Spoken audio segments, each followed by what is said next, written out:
All right, what's happening, everybody? Welcome to another conversation with young professionals. I'm excited to be here with my friend, Mr. Ben Fritz. How are you, sir? I am very good, thank you. Yeah, I think it's fun because we connected kind of, I think, online through kind of like LinkedIn through global pandemic times. So I think it's exciting to talk to you and maybe share a little bit more about that. And so I wanted to let everybody out there know a little bit about who you are and what you do. And so let's get started there. Who are you? Cool. Yeah, thanks for having me. And yeah, it's funny how we come in contact. And I think that was a little bit before pandemic, but interesting that we're here now. But I am a life coach and basically help people get more in touch with who they are and live a life that feels good to them and do work that they care about. I think that's super important right now. I think it's super important all the time, but I really think that's super important. And I think that we all need somebody like you in our corner. How'd you get started in that? How'd you become a life coach? Yeah, so the path has not been straight. And I like to point that out first because from my experience, people have a lot of frustration and even like shame and guilt around not being able to pinpoint what it is they want to do or should be doing right away. So actually, my degree is in computer science, which is kind of funny because clearly not what I'm doing. But I went to school for that, paid a lot of money for that degree. I worked in the field for 2 years and very quickly realized that it was not for me long term. And it was, tough after paying that much for an education and being really excited about getting in a certain line of work. But there was no escaping the fact that it was not my thing. So I took some time to reflect, and I ended up jumping into personal training because I realized that I wanted to help people. I just felt like I was wasting my potential, basically sitting at a desk. And I'm a passionate person. I love waking up and feeling like I have purpose and meaning, and not that people that sit at desks don't. This is not about that at all. It's just about what was the fit for me, and that was not it. So I knew that I had more to offer. And so it just kind of led me down this path of trying to figure out what that was. And so, like I said, I landed on personal training. I wanted to help people. I wanted to feel like I was making a difference on a daily basis and really contributing in a way that felt better to me. And so that was awesome. I truly enjoyed it. Making the shift from that 9-to-5 job to a personal training gig completely changed my life. And it was scary because the job I had was, I was getting paid very well right out of college. I had a really high ceiling in the computer science field, as you could imagine. But I gave all that up, and the kind of the comfort and security of that to do this thing that felt much more aligned to me and made me feel alive. And it ended up, the reason I say that is because it ended up being the best thing that I ever did, hands down. So, I just like to put that out there for anybody that's kind of contemplating this for themselves, because it is so worth it. But I was in personal training, and what I realized over time was that because this was so impactful to me, as I'm mentioning here, I started to see this in my clients. They're coming to me for fitness, but we spent 2 to 3 hours a week, depending on the person. So I'm hearing all about their life and what they're struggling with and their work. And I'm working with young people anywhere between the ages of 25 and 40 for the most part. And what I was finding was a lot of them had stories similar to mine, and they were really struggling. They're reaching burnout or kind of like feeling that in their early 30s. And it's just, my heart immediately was like pulled in that direction. And so what I really ended up enjoying was working on these bigger picture life things with people, the things that I know have such a major impact. So I came to love doing that. The fitness thing will always have a place in my heart, but really what I realized that my true work was, and where I really wanted to help people, was in that way. And so I've transitioned into that and absolutely loved it. That's fantastic. I think I can talk for myself. I bet you it's pretty common. You're not the only person that's gone through those exact same thoughts. And I think that, maybe as we get older in life, it probably gets maybe harder to make those changes. What I saw when I was a kid was I saw my dad working a job every day that he didn't love.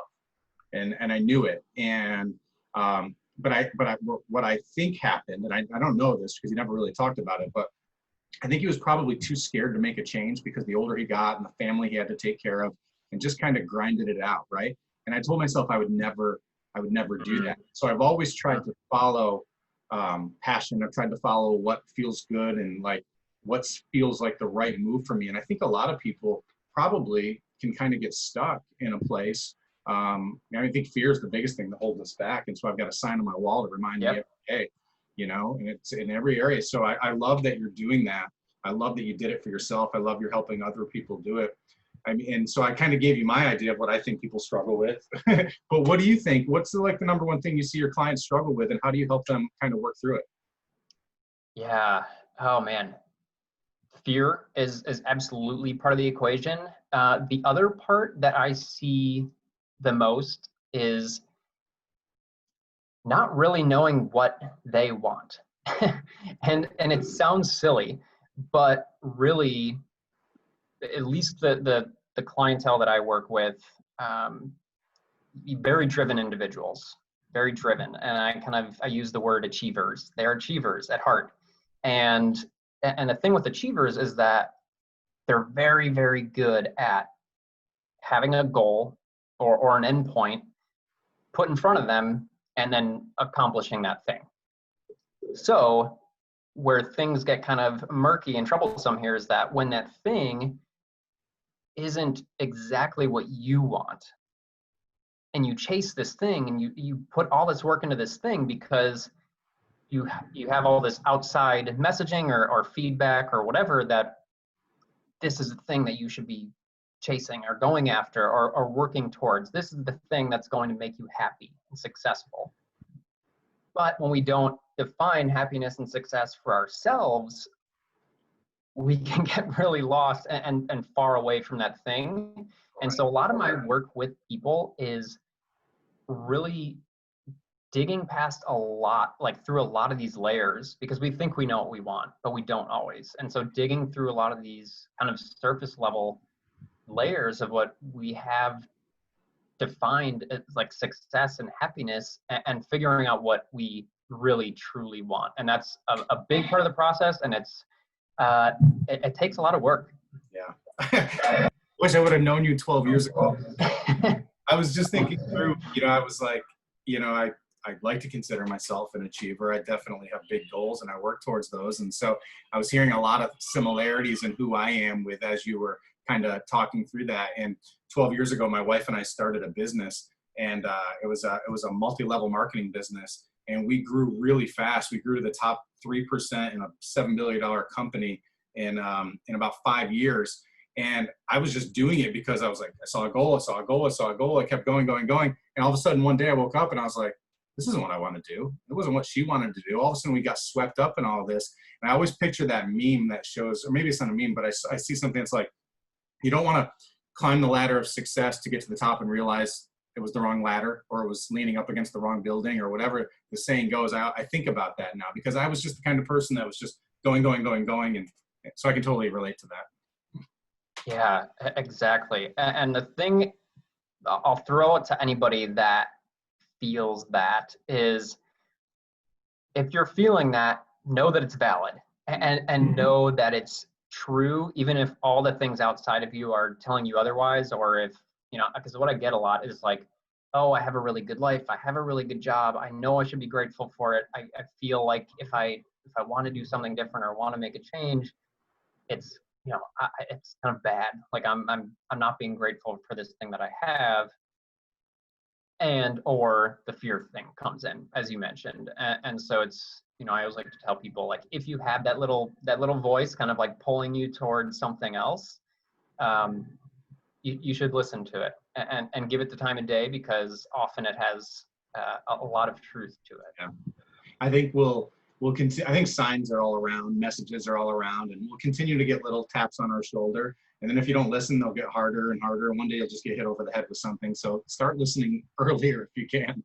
Yes, and that was actually going to be the second kind of piece of what I said there, because that's totally it. It is, especially if you're experiencing this as a young person. I know for so many, you know, when you're around 30, 35, like these things start happening because you've done what you're supposed to, and you're realizing now that, oh, this endpoint or getting closer to this endpoint isn't where I want to be, kind of what we've been talking about.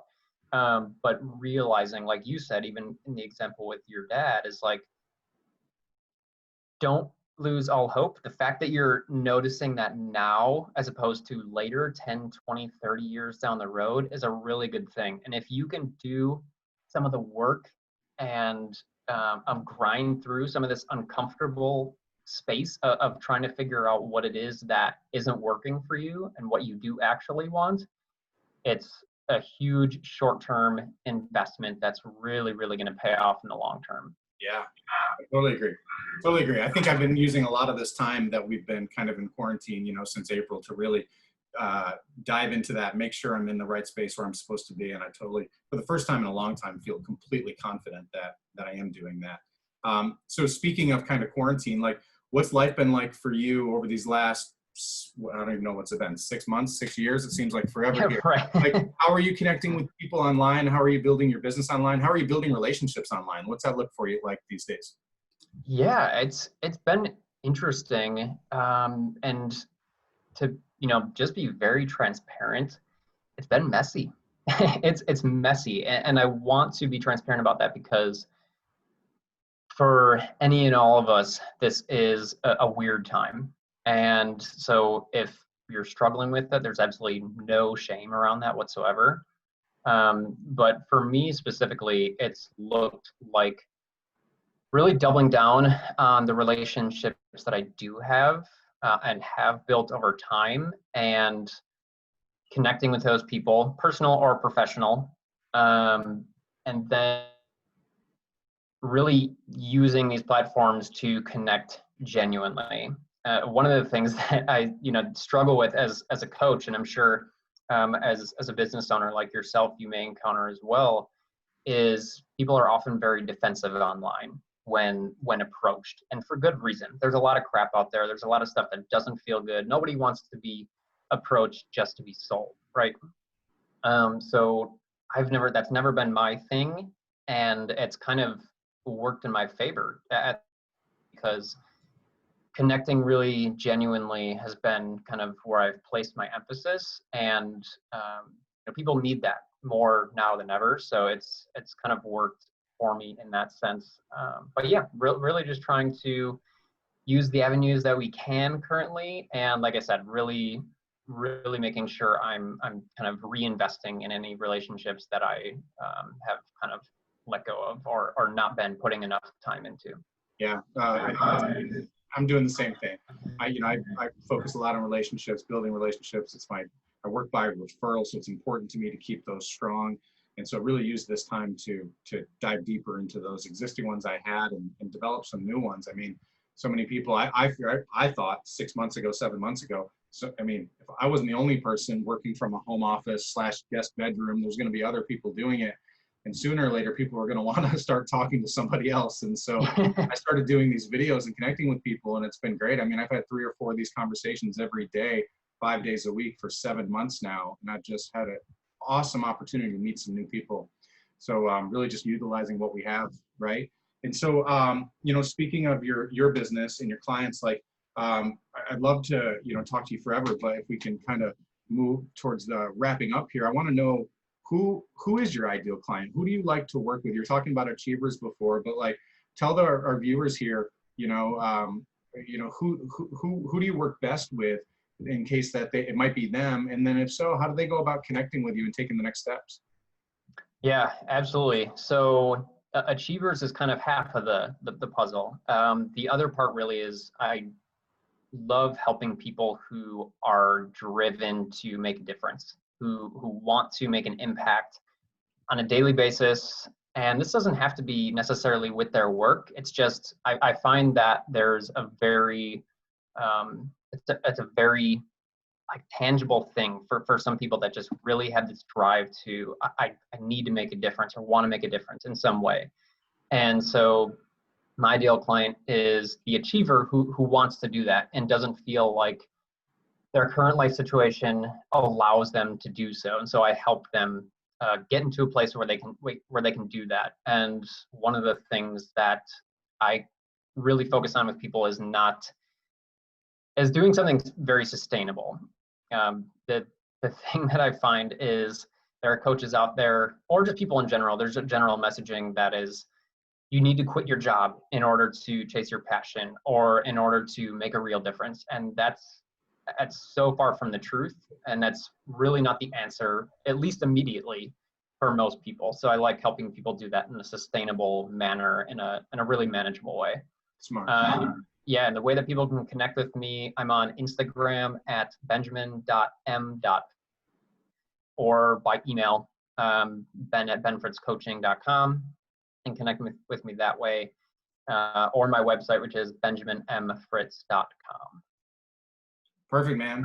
I've enjoyed this conversation. I'm going to enjoy looking back on these too, because I don't know if you can hear, but you'll hear in the replay. So talking about working from home and everything, I can hear my kids and my wife outside having a disagreement. And so it's going to be fun to look back at these videos and hear how it's real life right now. It's real life, man. And it's low production, and it is what it is. But hopefully it didn't distract from your message, because it was great chatting with you.